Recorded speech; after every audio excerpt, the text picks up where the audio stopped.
It's about time. That's the message from many sectors as they welcomed the move to Alert Level 1 of the lockdown announced by President Cyril Ramaphosa on Sunday. We do have an opportunity to work safely and to do all the beautiful things that we can to bring the experiences to people.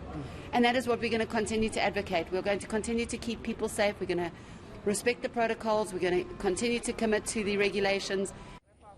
Ramaphosa has also announced the reopening of some airports for international passengers.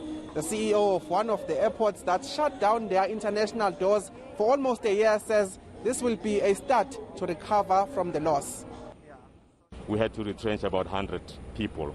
This is just the airport. The precinct used to employ about 4,000 people. I would imagine now we are down to about 3,000. But the recovery, as we see it coming through, will enable us to employ those people back into our structure. This move is said to boost a hard-hit tourism industry, but the sector says this move alone will not be enough.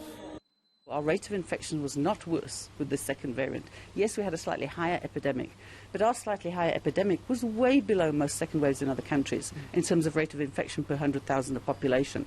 So if we can just put some of those facts in front of the governments, and to be quite honest, this would be our ambassadors who should be knocking on doors overseas and in other countries and saying, can we please lift these travel advisories on South Africa?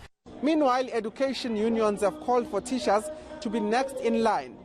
So we're talking about 14 million learners, and you're talking about 900 educators and education support personnel. So that is very huge in terms of mobility. We are therefore calling upon the government to ensure that we are number 2 after the healthcare workers.